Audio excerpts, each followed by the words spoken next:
These shelves started as a box that I built in about an hour.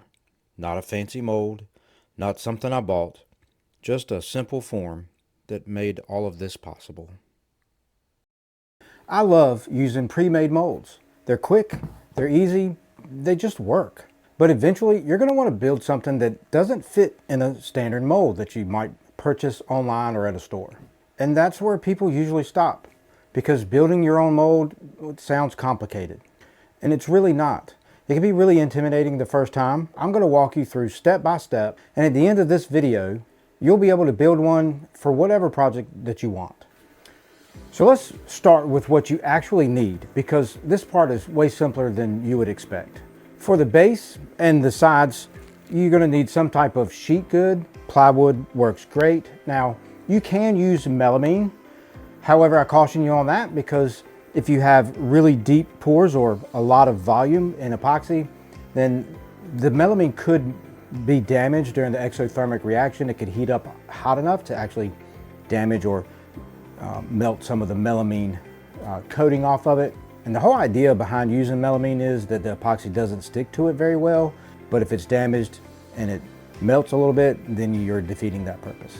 Now for this project, the base, I'm using a 3/4 inch plywood, nice and flat.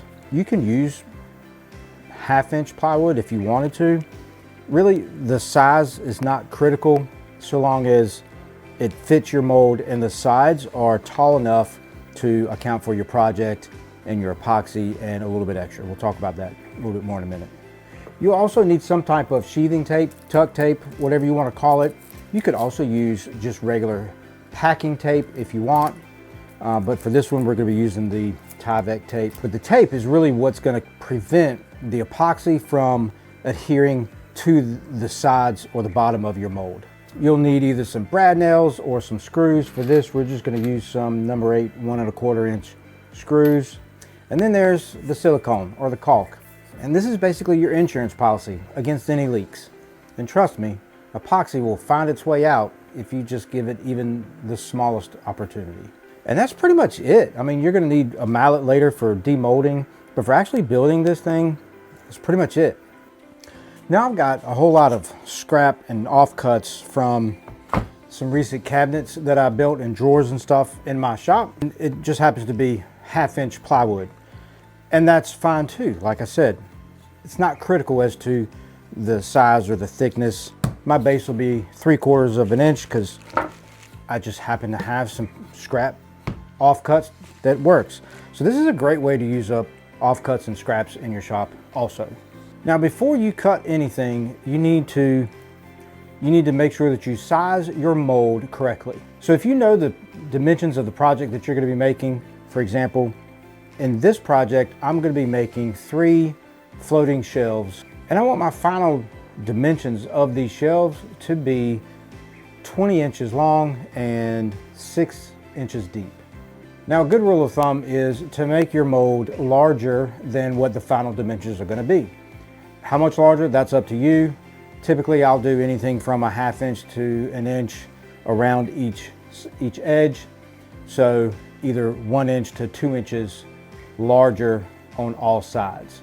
The reason for that is so that when you demold it and you're trying to trim everything down, you're not sacrificing or cutting into your final dimension. Here's something else that people sometimes don't think about. You want your sides to be taller than what your thickness of your final project is going to be as well. But more importantly, later on, you're probably going to be persuading this mold to come apart with a mallet. So you want that room to be able to make contact with the sides. So for this shelf, if I want my final dimension to be 20 inches by 6 inches, then I want the length of this is the base, I want the length of this to be at least 21 inches. And that'll give me a 1/2 inch on each side to play with when I demold and go to get it to its final dimensions. I'm going to go ahead and mark this at 21. This board happens to be 6 13/16 wide.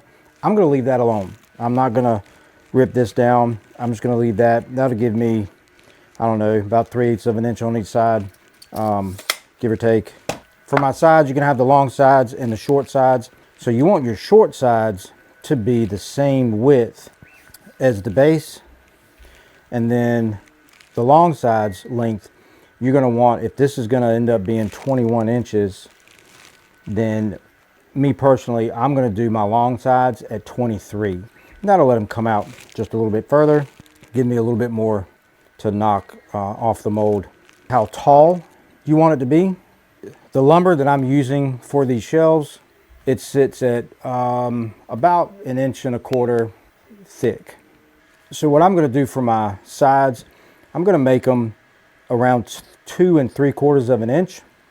You could do 3 inches, it's fine. This offcut just happens to be 3 inches. I think a lot of these are already at 3. So rather than making a lot of work for myself, I think I'm just going to keep these sides at 3 inches. That way, some of these other offcuts that I have are going to be the only ones that I really need to cut. So for this one, I'm going to keep the height at 3 inches. Because why? They're already ripped at 3 inches. And why make stuff harder? So now I just need to mark these at 23 inches and cut them on the miter saw. I'll measure one, I'll set up a stop block, and that's it. For my shorter sides, I want it to be the width of this. So I could measure 6 3/4 inches, or I could take this. I'll use this to make sure that I'm flush. Slide this up against it, if it'll cooperate, and make a scribe mark there. That way I know I've got the exact width that I need to fit perfectly in between the two long sides. So once you get all those measurements done for this first mold, rinse and repeat, and then make all your cuts. So we're going to get all these measurements done and then take it to the miter saw and get it all squared away.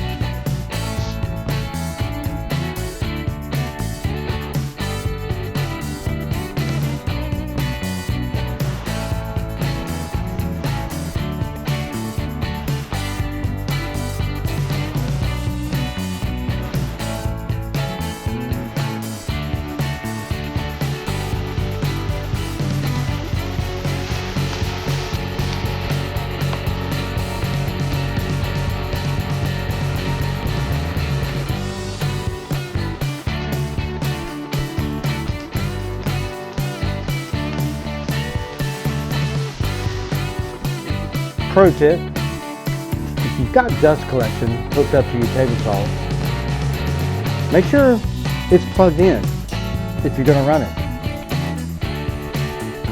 You're welcome.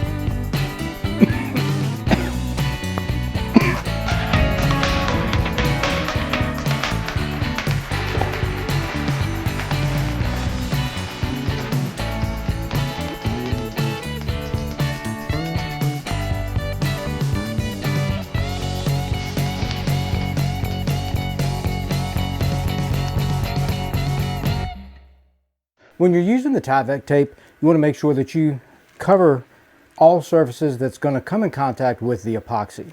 So that includes the top of the base here that your wood is going to sit on, as well as the insides of each of your sides. When you're laying the Tyvek tape, I usually overlap each strip by about 1/4 to 1/2.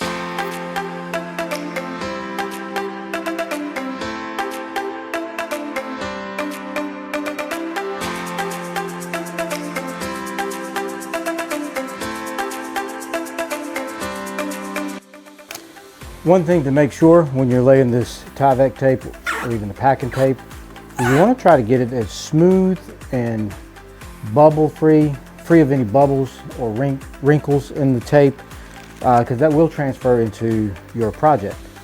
And of course, we can smooth that out through sanding, but just saves you a little bit extra work.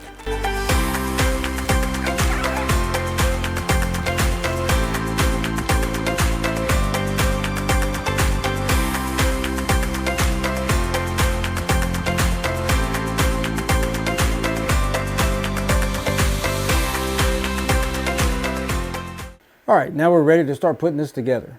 I like to start with the long sides and then bring the shorter sides in to seal it up. So what I'm going to do first is I am going to pre-drill with the countersink. The countersink's not necessary, that's just how I like to do it. I have clamped this together just to make sure that the board doesn't slip and move around on me. When you're doing this, when you're putting this together or dry fitting this, you want to make sure you do it on a flat surface so that the bottom of the sides are flush with the bottom of the base. It's going to make it a whole lot easier later on when you need to level your project out when you do the epoxy pour.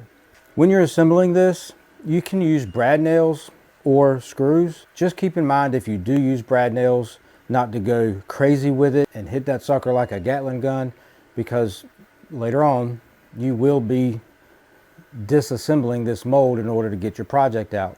And the more nails you have, the harder it's going to be. If you want to, you can add some caulk when you go to assemble the same way as you would wood glue. Just kind of gives you a head start on sealing it and maybe a little added insurance. It does, however, make it a little bit more difficult to demold later. It'll be okay.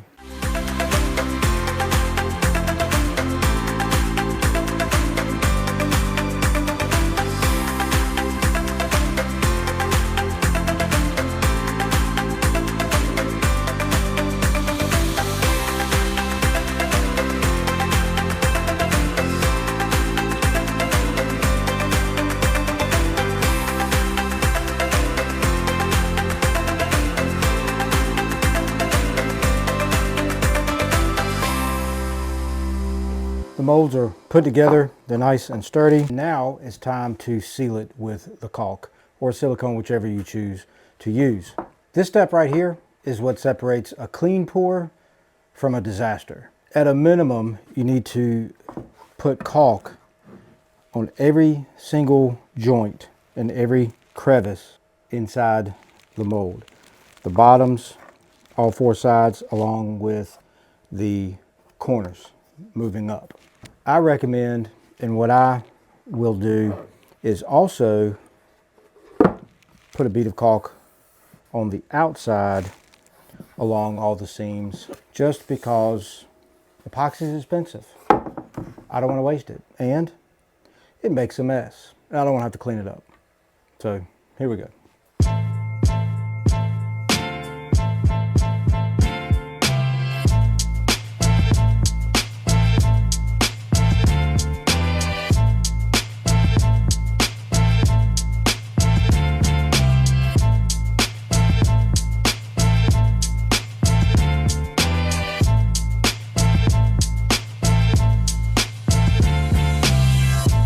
And that's it. Now you just let the caulk dry. You've got a custom built mold exactly for your project. As far as the caulk, follow the manufacturer's recommendation. The caulk that I used says 2 hours. There's a lot of people out there that say up to 24 hours. Let it sit and dry. I'm probably going to go way beyond the 2 hours that the manufacturer recommends on this particular caulk, and probably somewhere between 12 to 24 hours. In the next video, I'm going to be using these exact molds to build some floating shells. We're going to be pouring epoxy, adding some color, and turning some rough lumber into something pretty solid. If you're just getting into epoxy, if you're thinking about getting into epoxy, or if you've been doing it for quite a while now, make sure that you check out Upstart Epoxy. It's easy to use, gives great results, and they're always running sales. Until next time, go make some sawdust.